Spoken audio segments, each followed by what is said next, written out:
Rural Heritage on RFD TV is brought to you by Rural Heritage Magazine, a bi-monthly magazine featuring articles about farming and logging with draft animal power, small-scale diversified family farming and homesteading, and other aspects of our rich rural heritage. Rural Heritage Magazine, borrowing from yesterday to do the work of today. For subscription information, please call 319-362-3027 or order online at www.ruralheritage.com. The last time we visited the Old Iron Show in Eldon, Iowa, we were impressed with the number of teamsters who brought their horses and mules, as well as the range of horse-drawn equipment they demonstrated. Coming back a few years later, we found the horsepower component had continued to grow. We asked Dirk Metcalf how it got started. When we got involved in it, it's been about 6 years ago or so. Okay, so it was running with tractors and steam power before that? Exactly. Okay. And so in the past 6 years, you guys have grown with the horses? I would say so, yes. We've got some equipment from Jerry Weibel, and we opened up the Jerry Weibel Museum, which is down across over here. And then we got about 4 or 5 truckloads of equipment from him, and we put it in there.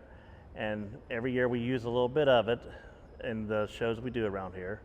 So yeah, it's and now what we got around here now, so it's grown quite a bit. There's some unique pieces over there. Yes, there is. Yeah. Yeah. Jerry Weibel spent a lot of time collecting the equipment that he got there over many, many, many years, and so we're very fortunate that he's helped us out in this area. Yes. Yeah, I know you guys are grateful for him. Yes. Why do you guys do this? Each person has their own answer on that, but I think for me it's more like I enjoy using equipment from the past. For me, you don't appreciate what you have now if you don't appreciate what has happened in the past to get you to this point. So seeing the equipment around here being used and people seeing how it was used, they understand the struggles people had back then to do what they did. So. And it's easy to forget that a lot of this stuff was created out of nothing. Exactly. And without a computer and without modern day tool and die shops. Right. Some of this equipment, what's neat to me is Dane Manufacturing, we had some of the equipment from Dane Manufacturing. Dane Manufacturing grew into John Deere. They're just up the road here in Ottumwa. My father worked for John Deere for 30 years, so I kind of tie in that way with it a little bit. And he's even told me he still saw horse stalls there even as in the 70s and 80s. So, you know, it's kind of neat how things have grown to this point now. Yeah. People enjoy seeing the horses. We have youngsters come along, and you know, the right horses, you let them get get on top of. So we're hopefully growing it that way. It's important to get the young people hands-on experience involved. Yes. Develop a passion for it. Mm-hmm. I love seeing younger. I'm 55, so younger, people coming up doing this sort of thing. I love seeing that. In order to grow, you got to have that. Yes. Yeah. I think it's more appealing to some people to get into the vintage tractors or the hit and miss engines or that because they can just put them in the garage and come back to them whenever they want to. That's right, and like here, you got to take care of the horses even while they're here. But then again, when you go home, you got to make sure they're up to date on everything. You got to feed them. You got to do a lot of things with it. Yeah, so you got to work them because they just don't naturally get this way. You got to keep working them to get to where they can handle things. So yeah, it's a lot of work. Do you use horses at home? I do not use the horses at home. What I use them for mainly is we do some rides around. Whenever there's a show around, we do it that way. But no, I do not use. If there's a plowing going on, we'll go do a plowing somewhere else. But as far as home, no. My dad always said that he did not like horses, so we weren't allowed horses. So. There's a lot of people in that generation, a lot of men in that generation who were very happy when tractor engines started coming on strong. Exactly, yeah. Because some people just don't have don't have a connection with the horses that other people do. So Right, the communication. the communication, Telegraphing back and forth. that's right. Yeah, which is a real special thing. So well, therefore, when the tractor came around, they didn't have to have that communication, so therefore they could bypass it. Yep. So everything that's in this building, Jerry donated back in 2017. So this is kind of our start. Yeah. And you got a 2-row cultivator, pull with 4 horses, Yeah. a rotary hoe, Yeah. That's a nice one. and then the weeder with wings. Yeah.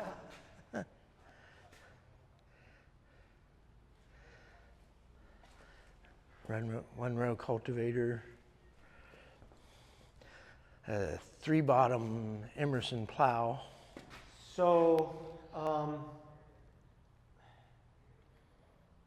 8 horses? 10 horses? 8 if the soil is good. lot more. But we hooked up 9 one time on over at Ryan Martin's. We had a plowing, and we hooked 3, 3, and 3. We had just borrowed everybody else's horses, and we had Percherons and Suffolks and that hitch, and we used a rope and pulley system. I was going to ask that. Yeah. And to do 3, 3, and 3, the back set of the rope and pulley is like a block and tackle. So you give them back horses, the back set, an advantage because they got 2 sets of horses in front of them pulling them, which would pull them back towards the plow. Right. Yeah. Right. Yeah. Yeah. Now the John Deere, the 3-bottom John Deere that we used that time, it has 12-inch bottoms, and the old timers tell me it was fine long as the field was clean, but with 12-inch bottoms you could get them clogged up if there was a lot of debris. There's no coulters. No, not on this one. There was. There was. Okay. Yep. Yep. I see. There was a clamp here that's gone now. Yeah, Maybe? right here. Oh, right there. There's where that one was, and this one. I see. Yep. There's. Yep. You know you like watching Rural Heritage on TV, but did you know we have even more stories like these in our bi-monthly magazine? Since 1976, Rural Heritage has been bringing readers stories and photos about training and working with draft animals, as well as information about homesteading, regenerative agriculture, and upcoming events like those featured on our TV show. A 1-year subscription costs $34.95. Just call 1-319-362-3027 or visit ruralheritage.com. That's 1-319-362-3027. I'm Jim Stewart, and I'm from New Virginia, Iowa. I'm president of the Iowa Draft Horse and Mule Association. And you guys are doing something new this year. Can you Right. talk to me about that? So last year, the Iowa Draft Horse Association got involved in the classic 6-horse hitch competition they have. And in being involved with that and talking to the hitch people, we found out that getting points for that 6-horse hitch was very important to them. It wasn't necessarily the money in it. We had to come up with $10,000 worth of prize money for it. But that's not really their motivation. Their motivation is getting points towards that end of the year championship. And I thought I'd do farm team stuff. And so I was thinking, how can we work that with a farm team? So we started the competition. All our little county fairs are having shows and different things we go to. So we kind of based on that Classic 6 series, you get a point for your placing at these little shows, and then we give an extra 10 points just for showing up to a show, trying to increase participation, and I think it's worked. You know, I went past my comfort zone. I don't like to haul horses more than an hour and a half or so, but I went out to shows that were farther away just to get some points, and so I think it's worked. I think all the shows we've been to has had pretty good participation. So. And is every farm team competition event the same? No, everybody makes up their own rules. Now we have a tendency to do kind of the same things. I'll provide equipment for several of the different shows, so them rules will be kind of the same. But if they want to make up their own stuff, That's fine and dandy by me. You always get good ideas from somebody else's, and you do with the equipment you have. You know, not everybody has the same stuff, but we do an obstacle course, and we've been doing it for 20-some years. Our obstacle course is like a farmer's trip to town, and so we pretend like we're backing into a corn crib to get hooked to our wagon, and we voice command through gates and back up to docks when we get to town and parallel park and have to go over obstacles like a tarp or plywood. And so we've been doing that pretty steady, and through the years we've had the judge just say, well, how good did this team go over, and give so many points. The last year we've got it dumbed down to whether you either do the obstacle or you don't, and you get 2 chances to do it, and then we time the whole thing. And I think it makes it easier to judge, and we do a log skid with not on a forecart, but by walking behind your team. And it's more of a challenge. We got a 1-minute penalty for hitting anything, so you got to go through clean. It's a timed event at a walk, but then again, speed is not what wins it. Getting accurate through your course is what wins that. Feed team race is a lot of fun, you know, and my dad, he wouldn't be happy with how we do it now, you know. We're running our teams, and I was nervous about it when we first started doing it, but the young kids, I mean, they want to ram and jam, so whatever, we got to keep them interested, and it's fun. Ask me in another year whether I think it was a smart idea, but so far, my horses aren't getting silly about it.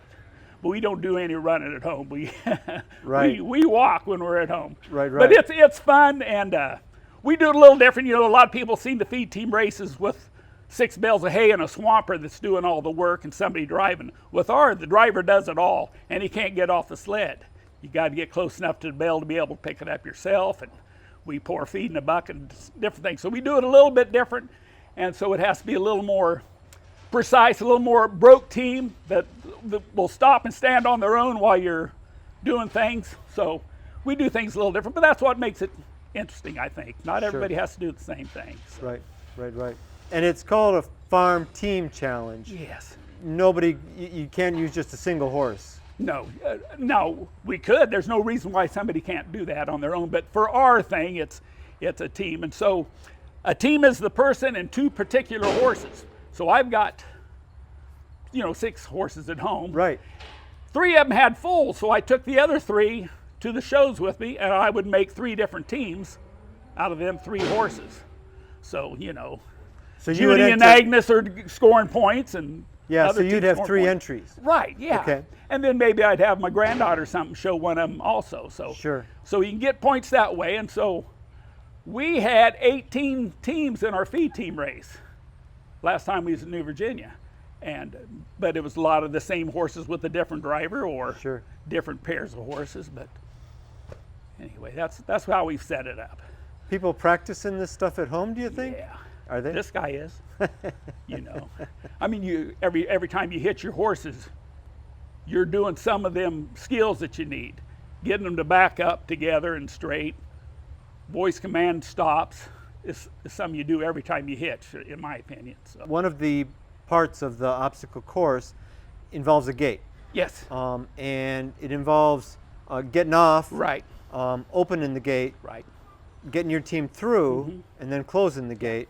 Ideally, getting your team through with voice commands. Yes. You got somebody on the wagon just in case. Right. We have a safety man that'll hold on to the line just in case something goes wrong. That's a good idea. And when you practice that at home, have somebody in the wagon.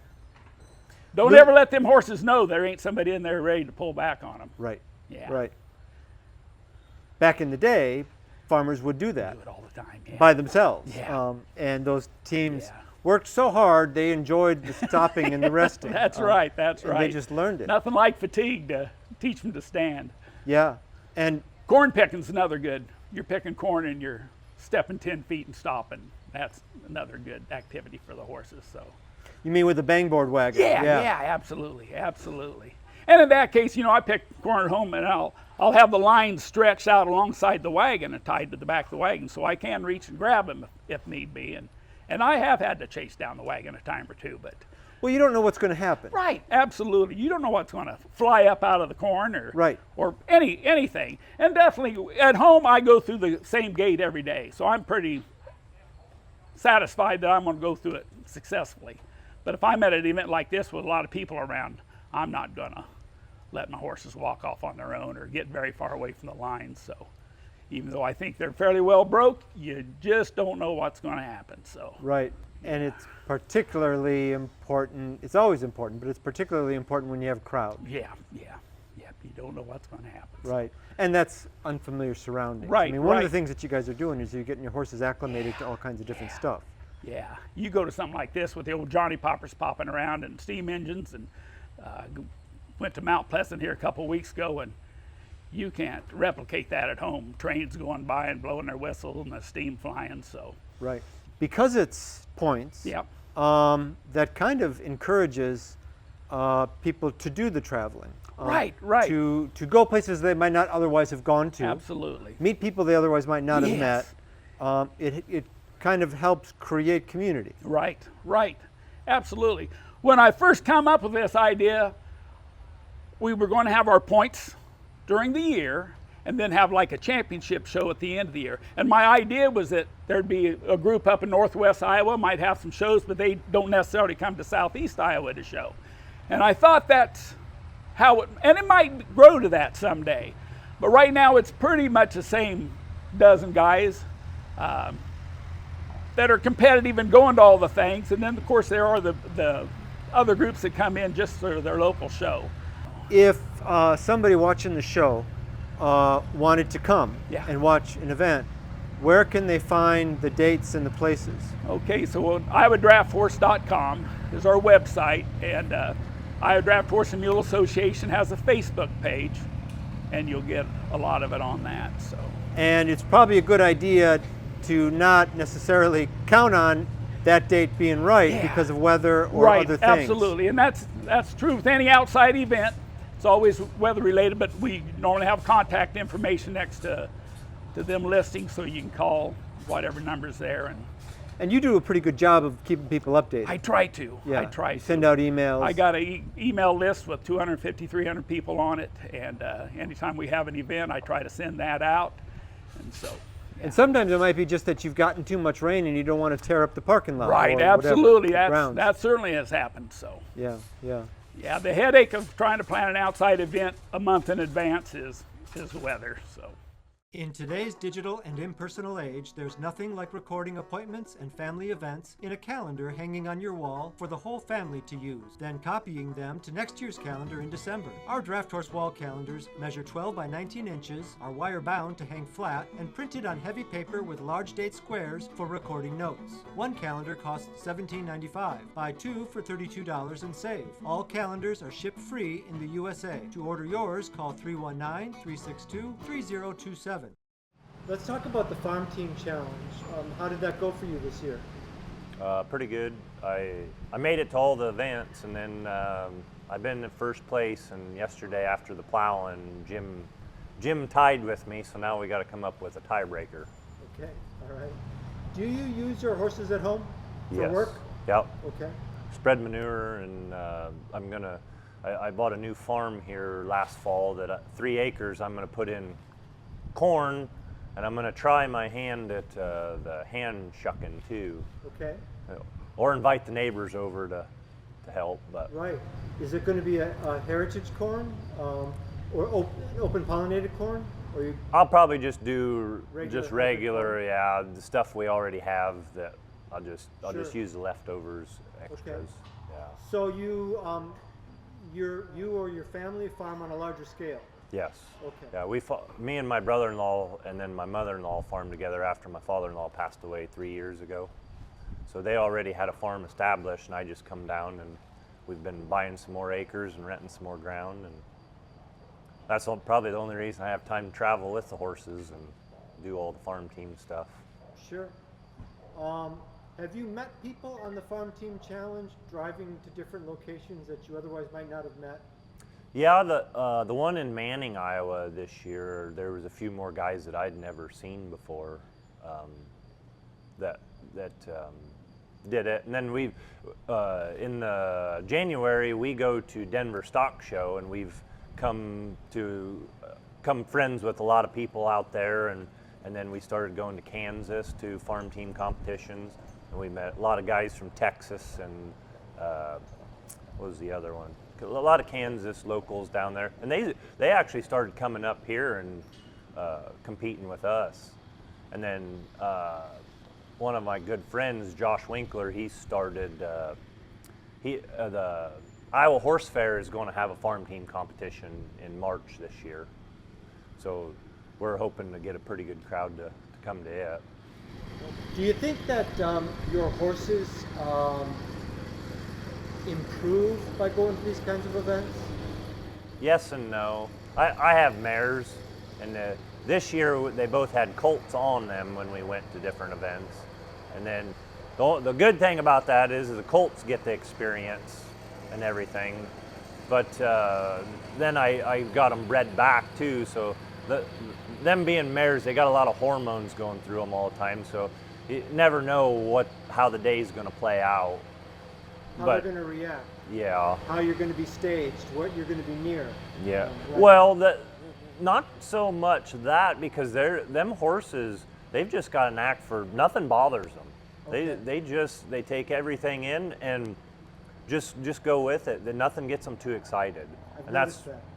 Yeah.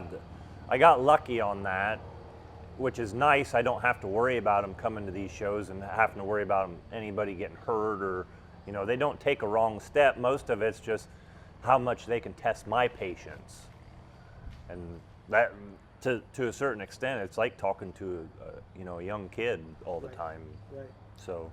Yeah, your team, but it's not sleepy. Your team is awake. Usually, yes. They seem pretty alert. I can get them to come to life when the time comes, and that's what with the farm team stuff. Jim opened it up so we could full lope this year, and there's a lot of people that'll tell you, well, you shouldn't lope, draft horses, but it means a lot to me that I can go out there and lope my horses, at certain events, and then I can bring them down and do the buck rake or, Right. just do anything with them and don't have to worry about it. It's not like a chuck wagon race. You've got them under control. Oh yeah. Yeah. Yeah. You can use them for other stuff. But it's hard to go, like when we go to Denver, you got to do it at a trot. You break into a lope, then you get docked points. So it's hard for me to go out there and do that, which out there's usually 25 teams, and the last 2 years I've took these young horses out there. I've been in the top 5 in every class. Wow, that's So terrific. it's the only problem is that we always everybody gives me a hard time because This program is available for purchase. To order your copy, please call 319-362-3027 or visit www.ruralheritage.com. Rural Heritage is a bi-monthly magazine dedicated to draft animal farming and logging, as well as other aspects of our rich rural heritage. It is published by Mishka Press, which also offers a complete line of Back to the Land books, DVDs, and calendars. Call or write for a catalog or subscription information, or visit our website at www.ruralheritage.com.